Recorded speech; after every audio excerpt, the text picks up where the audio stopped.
नमस्कार, आप देख रहे हैं बिस्तक की खास पेशकश। और आज आरबीआई की क्रेडिट पॉलिसी आई है और एग्रेसिव स्टांस लेते हुए आरबीआई गवर्नर ने एक बार फिर से ब्याज दरों में बढ़ोतरी कर दी। 50 बेसिस पॉइंट्स रेपो रेट में बढ़ोतरी की गई। 4.4% से रेपो रेट बढ़कर हो गया है 4.9%। और इसका असर आपके और हमारी जेब पे क्या पड़ने वाला है, अर्थव्यवस्था पे क्या पड़ने वाला है, इस पे बात करने के लिए मेरे साथ आज एक खास मेहमान जुड़े हैं। Devendra Choksey ji, managing director KR Choksey holdings private limited के मेरे साथ मौजूद हैं। देवेंद्र सर नमस्कार, बहुत बहुत स्वागत है आपका बिस्तक में sir. Thank you so much. Thank you Rajat. Sir सबसे पहले तो आप बताएं, ये जो रेट हाइक हुई है ये आपके एक्सपेक्टेशन के मुताबिक ही है या फिर ये एग्रेसिव स्टांस कुछ ज्यादा हो गया? नहीं, मेरे ख्याल से आई थिंक आरबीआई के गवर्नर ने पहले भी एक बार इंडिकेट किया था कि उनको इन्फ्लेशन को कंट्रोल करने के लिए रेट बढ़ाने पड़ेंगे। और एक इंडिकेशन था कि करीबन 35 basis point two 50 basis point के बीच में रेट बढ़ सकता है। तो उन्होंने ये समय के ऊपर 50 बेसिस पॉइंट रेट बढ़ाया है, तो उसके अंदर मैं कोई गलत नहीं देख रहा हूँ। क्योंकि एक तरफ हम देखें तो इन्फ्लेशन का जो माहौल है, काफी हद तक ग्लोबल इंपोर्ट किया हुआ इन्फ्लेशन है हमारे वहाँ, because of the crude oil और उसके कमोडिटी के दाम के हिसाब से। मैं ऐसा समझता हूँ कि क्रूड ऑयल और कमोडिटी के दाम के हिसाब से जो इन्फ्लेशन बढ़ा है उसको कंट्रोल करने के लिए आरबीआई के पास कोई ज्यादा चॉइस नहीं था। और उनको आई थिंक दो चीज करनी जरूरी बनती थी कि रेट ऑफ इंटरेस्ट बढ़ाते हैं और साथ में आई थिंक जो एक्सेस लिक्विडिटी सिस्टम के अंदर जो है उसको थोड़ा कंट्रोल करते हैं। आई थिंक दोनों तरफ से उन्होंने आई थिंक एक माहौल सेट किया है कि एक बार इंटरेस्ट रेट बढ़ाया है और दूसरी तरफ एकोमोडेशन पॉलिसी थी वो टाइमिंग उन लोग ने विड्रॉ की है। तो ये दोनों चीज का मैं ऐसा असर ऐसा देख रहा हूँ कि ओवरऑल इकोनॉमी के अंदर थोड़े फंड्स महंगे हो सकते हैं डेफिनेटली, बट वो कॉर्पोरेट सेक्टर के अंदर वो पास ओवर कॉस्ट हो जाएगी। अगर आरबीआई नहीं करता ये मेजर्स लेता तो इकोनॉमी के हिसाब से थोड़ा विपरीत हो सकता था, बिकॉज वहां पे रूपी का वीकनेस बनना शुरू हो जाता था। एंड रूपी वीकनेस होता है तो डेफिनेटली आई थिंक ग्लोबल जो फंड्स है वो यहाँ से विड्रॉ करना चालू कर लेंगे। तो I think it would have created I think unnecessarily pressure on the governments import bill. रूपी घटता है तो उसके साथ तो यहाँ पे ये पॉलिसी लेके आरबीआई के गवर्नर ने आई थिंक रूपी को भी एक तरफ प्रोटेक्ट किया है और दूसरी तरफ देखे तो इन्फ्लेशन को कंट्रोल करने की एक मेहनत की गई है। तो आई थिंक दोनों हिसाब से देखे तो एक बैलेंस व्यू लेके चलना चाहिए इस सिचुएशन के अंदर। सर बैलेंस बनाना बहुत ज्यादा मुश्किल है, रुपये को संभालना, इन्फ्लेशन को कंट्रोल करना, ग्रोथ को सही पटरी पे लाना, तो बहुत चैलेंजेस तो बहुत हैं। लेकिन इन्फ्लेशन के मुद्दे भी आते हैं क्योंकि सबसे बड़ा युद्ध तो इन्फ्लेशन के खिलाफ सरकार और आरबीआई ने मोर्चा खोल ही दिया है। आरबीआई कह रहा है FY23 में 6.7% इन्फ्लेशन रह सकती है, लेकिन अगले 3 तिमाही तक 6% के ऊपर रहेगी महंगाई दर। इसको कैसे देखते हैं? वैसे ही बहुत जेब पर असर पड़ चुका है आम आदमी के, तो एक आम आदमी के लिहाज से बढ़ती महंगाई दर कितना बड़ा खतरा है? सो आई थिंक मैं मानता हूँ कि ये रेट ऑफ इंटरेस्ट बढ़ने से आई थिंक फंड्स महंगे होंगे। और फंड्स महंगे होते हैं तो डेफिनेटली आई थिंक प्रोजेक्ट के ऊपर उसका थोड़ा विपरीत असर होता है और एट द सेम टाइम जो रिटेल बोरोअर है उनके लिए भी ये थोड़ा विपरीत हो सकता है। तो शायद थोड़ा यहाँ पे एक बार इकोनॉमी के अंदर जो कॉर्पोरेट सेक्टर का जो ग्रोथ है उसके ऊपर थोड़ी कसर हो सकती है, मैं ना नहीं बोलता हूँ उसके लिए। बट जैसे आपने भी उल्लेख किया ये चीज का कि थोड़ा बैलेंस करना जरूरी बनता है, क्योंकि एक तरफ आपको रूपी को डेप्रिशिएट होते बचाना है, क्योंकि रूपी डेप्रिशिएट होते बचाते हैं तो आई थिंक जो हाई कॉस्ट ऑफ इंपोर्ट है उसको आप थोड़ा कंट्रोल कर सकते हो, उसकी कॉस्ट मैनेज कर सकते हो।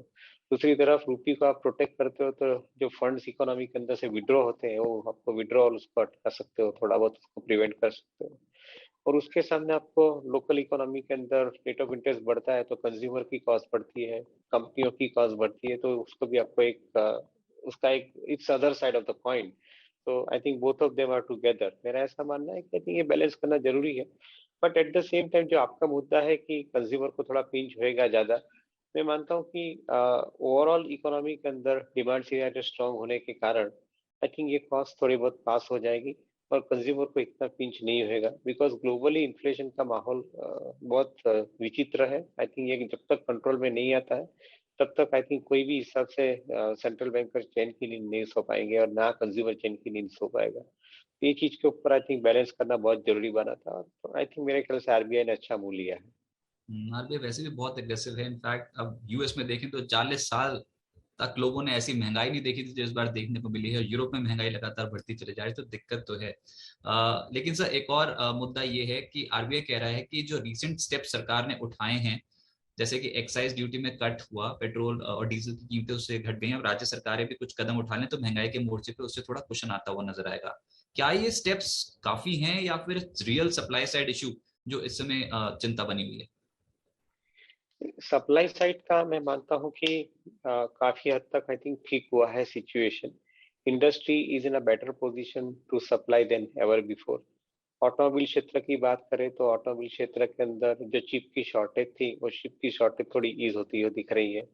दूसरी तरफ लोकल इकोनॉमी के अंदर लॉजिस्टिक मैनेजमेंट की बात करें तो काफी हद तक logistic management I think control में आ चुकी है।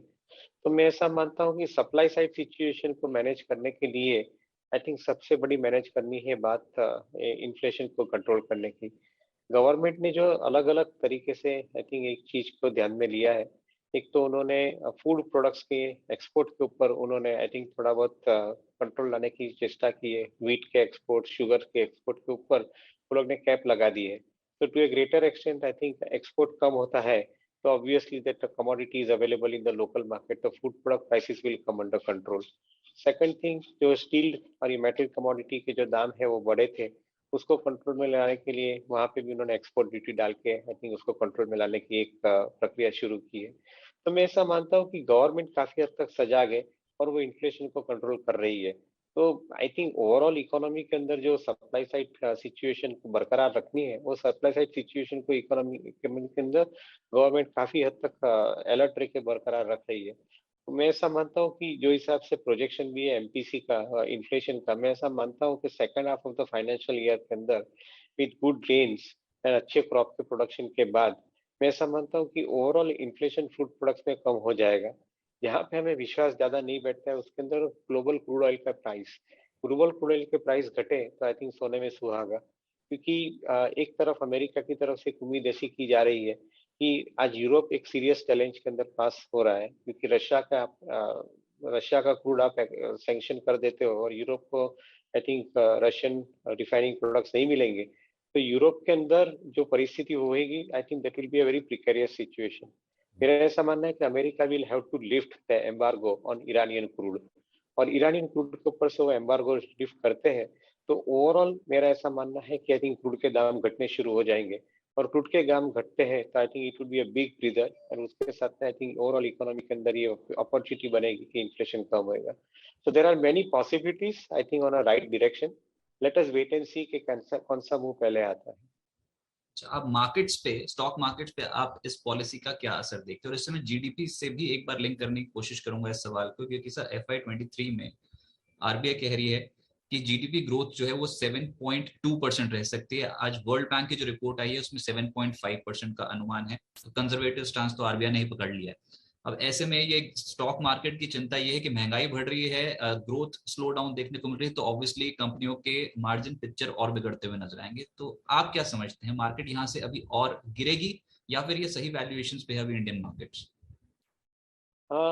थोड़ा समय टफ तो है, मैं ना नहीं बोलता हूँ, क्योंकि मार्केट को संभलने के लिए दो चीज की जरूरत पड़ती है। एक तो सबसे बड़ी चीज की जरूरत पड़ती है अर्निंग्स की। अर्निंग्स ये समय के अंदर थोड़े टफ रहेंगे, क्योंकि अप्रैल टू जून का जो क्वार्टर है, ये क्वार्टर के अंदर कॉस्ट का प्रेशर इतना बड़ा है कि मेरे ख्याल से काफी कंपनियों के प्रॉफिट मार्जिन अफेक्ट होंगे, और आई think that will not be like by the analyst. क्योंकि जो हिसाब से वैल्यूएशंस दिए गए पर्टिकुलरली मिड कैप कंपनीज को, वो वैल्यूएशंस ग्रोथ के हिसाब से दिए गए, और आप ग्रोथ नहीं ला पाते हो because of I think pressure on the cost.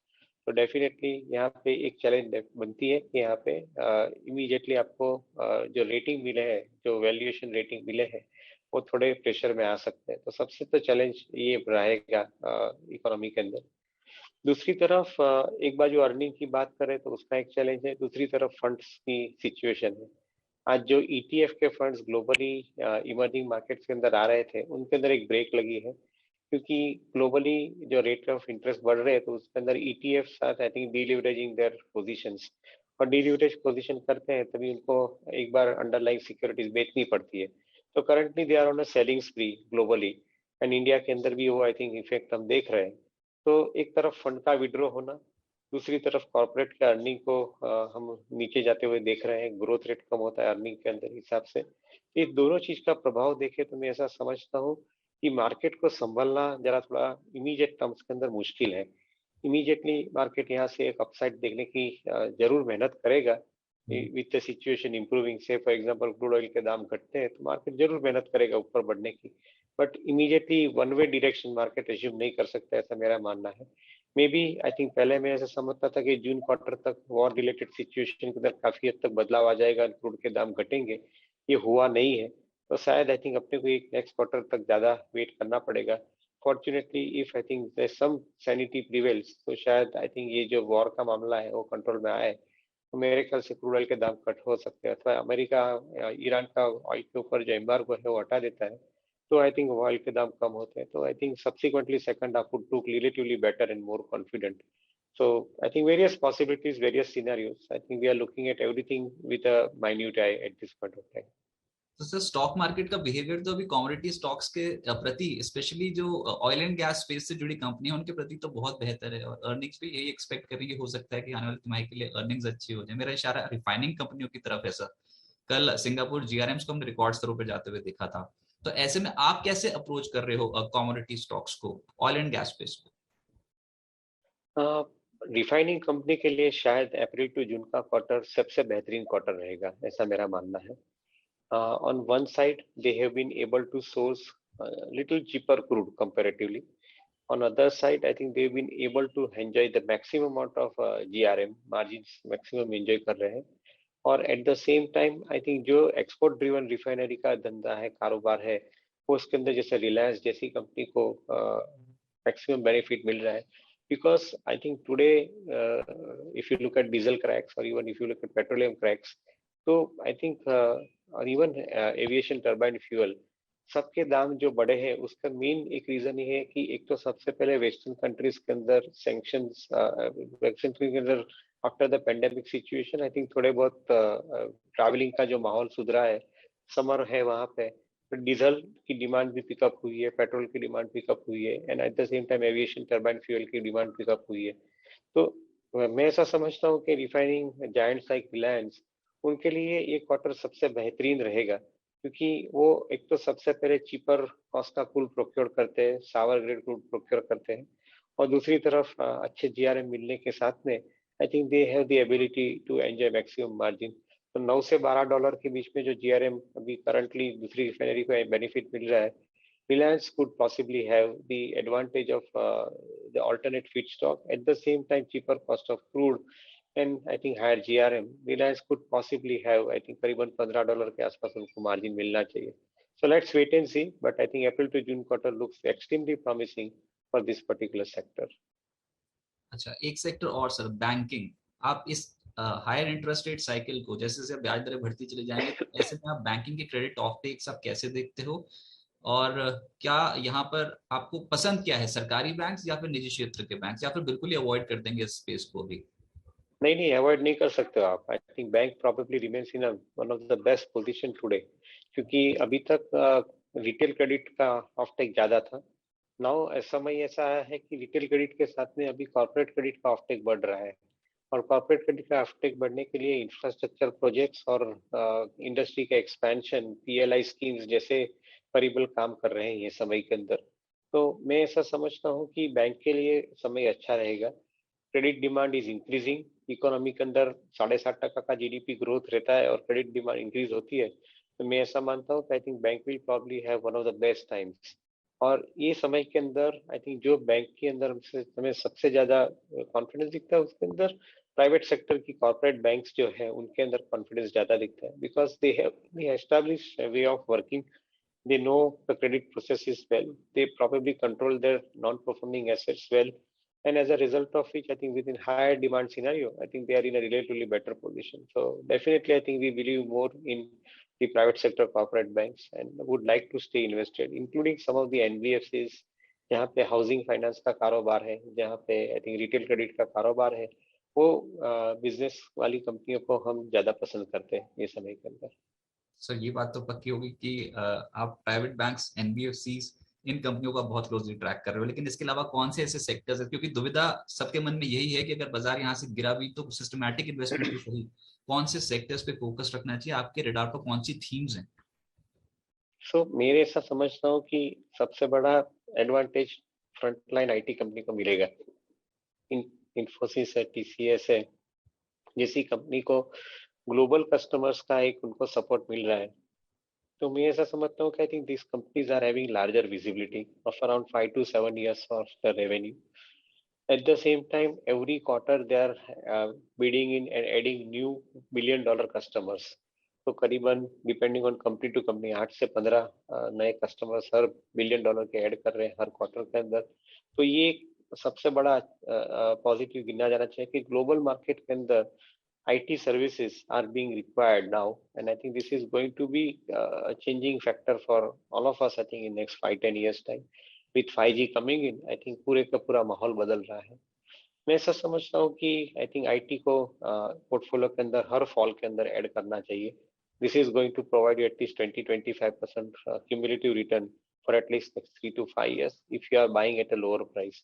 So correction in the price I think is a welcome thing for IT stocks. Second thing, commercial vehicle के अंदर मेरा ख्याल से आई थिंक ये साल एक सिग्निफिकेंटली टर्न अराउंड ईयर गिना जाना चाहिए। Commercial vehicle because of the infrastructure projects in the country, because of the industry expansions through PLIs as well, and at the same time जो स्क्रैपेज पॉलिसी इंप्लीमेंट हो रही है तो नई demand generate हो रही है कमर्शियल व्हीकल के अंदर, और चिप की सप्लाई साइड शॉर्टेज जो है वो कम होती है, तो definitely commercial vehicle could be turn around story for auto sector in a way. तो मैं ऑटो के अंदर कमर्शियल व्हीकल को ज़्यादा पसंद करता हूँ। मैं ज़्यादा पसंद करता हूँ some of the larger auto ancillaries कि जिनको कॉस्ट पास करने की एक अपॉर्चुनिटी मिलती है तो वो कर सकते हैं। I think some of these companies in the space I think would be interesting to add into the portfolio in the corrective market. In fact, market में कोई शार्पर करेक्शन बैठता है तो ये सेक्टर के अंदर ये स्टॉक्स डेफिनेटली ऐड करने चाहिए। हाँ सर, कंज्यूमर कंजम्पशन से जुड़े जो सेक्टर्स हैं, खपत से जुड़ी जो कंपनियां, क्या उन पे नजर रखनी चाहिए? क्योंकि अब अगला बड़ा ट्रिगर मॉनसून हो सकता है। इन्फ्लेशन फूड प्रोडक्ट्स के अंदर कम होता है और इवन केमिकल कमोडिटीज के अंदर भी इन्फ्लेशन कम होता है। तो मेरा ऐसा मानना है कि FMCG कंपनीज को आपको डेफिनेटली ध्यान में रखना चाहिए। मार्च का क्वार्टर था, उसके अंदर इन्फ्लेशन काफी हद तक आई थिंक कंपनीज कई बार हर्ट किया है। अप्रैल टू जून का जो क्वार्टर है उसके अंदर एक फिर भी थोड़ी एक नेगेटिव इम्पैक्ट इन्फ्लेशन के हिसाब से इनपुट कॉस्ट के अंदर आ सकती है FMCG कंपनीज के लिए।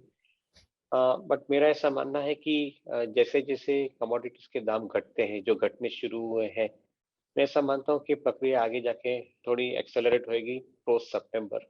और ये साल की जो बात करें तो करीबन second half of the financial year उसके अंदर कंपनियों के वर्किंग बेटर होने शुरू हो जाएंगे, ऐसा मेरा मानना है। बट मार्केट हमेशा 3-6 महीने पहले उनको रिकॉग्नाइज करता है। तो मैं ऐसा समझता हूँ कि जो जुलाई टू सितंबर का क्वार्टर है उसके अंदर FMCG कंपनीज के दाम कम होते हैं कोई कारण से मार्केट के अंदर, so that would be the first indication to buy them into the portfolio. So we'll have to closely watch, I think, the prices of these companies. Fundamentals are intact. I think consumer demand, according to me, can return if the prices comes down. And some of these companies, I think, who are working heavily on logistic management for reduction in cost, उनके लिए भी I think profit का protection मिलना जरूरी बनता है, तो वो definitely they can produce it. So we'll wait and see, but I think opportunity काफी मिलेगी जुलाई टू सितंबर क्वार्टर के अंदर। अच्छा सर, दो सेक्टर्स जो सिर्फ टेंशन टेंशन में ही टूटते चले जा रहे हैं, वो है सीमेंट और पेंट्स। यहाँ पर कंपटीशन बढ़ने की संभावना, प्रोबेबिलिटी बाजार में अटकलें बहुत लगनी शुरू हो गई। अब सीमेंट में एंट्री होगी अदानी की, पेंट्स में एंट्री होगी ग्रासिम की, तो कैसे अप्रोच करना चाहिए इन दो सेक्टर्स को? मेरे ख्याल से ग्रासिम को एटलीस्ट 5 साल लगेंगे प्रॉफिट बनाने के लिए पेंट के बिजनेस के अंदर, क्योंकि ये कारोबार जो है वो कारोबार के अंदर करीबन 60-65% कॉस्ट रॉ मटेरियल की रहती है, और उसके बाद में जो कॉस्ट बनती है उसके अंदर डिस्ट्रीब्यूशन कॉस्ट की ज्यादा, ब्रांडिंग की कॉस्ट ज्यादा रहती है। तो ये जो कारोबार है वो कारोबार के अंदर प्रॉफिटेबल बिजनेस क्रिएट करने के लिए आपको मिनिमम 4 से 5 साल मिनिमम लग सकते हैं, ऐसा मेरा मानना है। तो करीबन खाली एक्साइटमेंट रेवेन्यू के ऊपर रहेगा ग्रासिम का, मेरे ख्याल से प्रॉफिट के ऊपर उनका एक्साइटमेंट आना बहुत मुश्किल है। इन्वेस्टर भी समझ जाएगा थोड़े दिन के अंदर, क्योंकि उनको प्रॉफिट नहीं दिखेगा तो I think definitely that excitement will die down. On the other side, cement, again, I believe that it's a fantastic opportunity. Current correction in the price for whatever reasons, maybe because of the poor input costs, maybe because of lower profits in the current quarter, ये सब चीज के हिसाब से थोड़े बहुत दाम घटते हैं सीमेंट स्टॉक के। तो जो कंपनी की कैपेसिटीज लार्जर है, बड़ी है, उनके वैल्यूएशन करेक्ट होता है, तो मेरे ख्याल से आई think that will be a buying opportunity. और ये समय के अंदर बाई करने के लिए ज्यादा मेहनत करनी चाहिए। मैं ऐसा मानता हूँ कि आपको जो जुलाई टू सितंबर और उसके बाद में सेकंड हाफ का जो पीरियड मिल रहा है ये साल के अंदर, उसके अंदर आपको some of this companies in cement I think definitely would ask for I think buying them into the portfolio. Sir, आपके आखिरी कमेंट्स, इस फिस्कल में आप बाजार को कहां तक ज्यादा देखते हो, स्पेशली निफ्टी? मुश्किल है इस समय ऑब्वियसली प्रेडिक्ट करना, लेकिन फिर भी क्योंकि ग्लोबल चैलेंजेस बहुत ज्यादा है, एक टारगेट जो आपके मन में है वो दे दीजिए, और दूसरा ये अगर आप निवेशकों की थोड़ी और मदद कर पाए और टॉप अपने पिक्स शेयर कर पाए हमारे व्यूअर्स के साथ तो और भी बेहतर। तो मैं हमेशा निवेशकों को बोलता हूँ कि जब भी अनसर्टन टाइम हो तभी ट्रेडिंग से दूर रहना चाहिए।